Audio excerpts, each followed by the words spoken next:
பொழுது, தரித்திரம் வாட்டும் பொழுது, விரோதிகள் நமக்கு விரோதமாக எழும்பும் பொழுது, ஓடுவதற்கு இடமில்லாமல் நாம் தவிக்கும் பொழுது, நாம் அவரை எங்கே கண்டு சந்திக்கலாம்? என் அன்புக்குரியவர்களே, எல்லாம் நன்றாய் இருக்கும்போது ஜெபிப்பது சுலபம். ஆனால் கடினமான சூழ்நிலை வரும்போது, கஷ்டங்கள் வரும்போது, நோயின் வேதனை நம்மை வாட்டி வதைக்கும் போது, நம்முடைய ஒரே கேள்வி, நான் அவரை எங்கு சந்திக்கலாம்? Where can I meet you? Where can I meet you? வேதம் அதற்கு சங்கீதம் 11:4 சொல்கிறது. கர்த்தர் தம்முடைய பரிசுத்த ஆலயத்தில் இருக்கிறார்.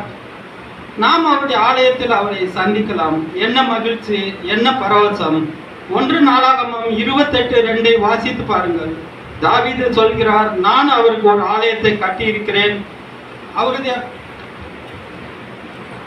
பாதப்படி அங்கு தங்குவதற்கு கட்டியிருக்கிறேன். 2 நாளாகமம் 7:15 பாருங்கள்.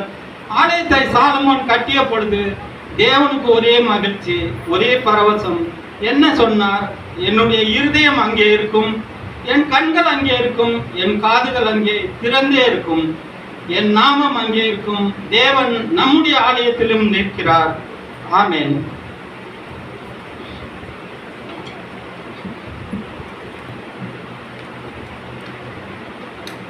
தூய ஆவியே, அன்பின் ஆவியே, துணையாளரே,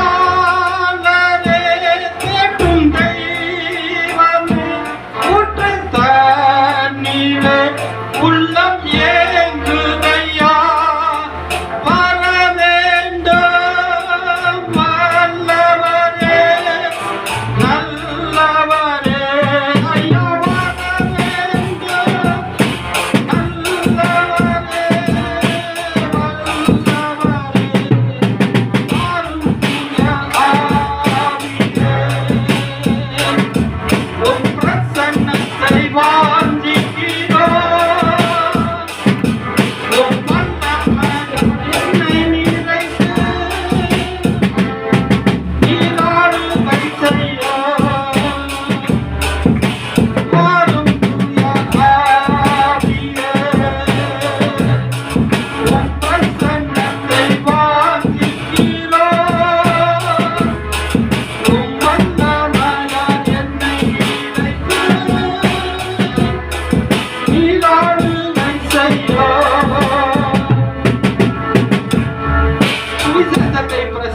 பவுலுக்கும் சீலாவுக்கும் விரோதமாய் மக்கள் மற்றும் அதிகாரிகள் எழுப்பினார்கள்.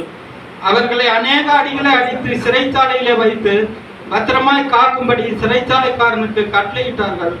ஐயோ, நாளைக்கு சிறை சேதம் செய்வார்களோ அல்லது தூக்கிலே போடுவார்களோ ஒன்றும் தெரியாது. கால்களை தொழுமரத்திலே பூட்டி வைத்தார்கள். ஆனாலும் பவுலும் சீலாம் எதை குறித்தும் கவலைப்படவில்லை. எங்களோடு இருக்கிறவர் பெரியவர் என்ற நம்பிக்கையிலே நடு ராத்திரியிலே ஜெபம் பண்ணி தேவனை துதித்து பாடினார்கள். அப்படியாய் துதித்து பாடிய பொழுது நடு ராத்திரியிலே சிறைசாலையின் அஸ்திபாரங்கள் அசைந்தது, பூமி அதிர்ந்தது, கதவுகள் எல்லாம் திறந்தது, கட்டுக்கள் எல்லாம் கலன்று போயிற்று. எந்த சூழ்நிலையிலும் கர்த்தரை துதித்து பாடுங்கள், அவருடைய நாமத்திற்கு ஸ்தோத்திரம் சொல்லுங்கள். தன்னாலே உங்களுக்கு வழி பிறக்கும். கட்டுக்கள் அவிழ்ந்து நீங்கள் சுதந்திர பறவையாய் பறப்பீர்கள். Bless them, Lord, in Jesus' name. Amen.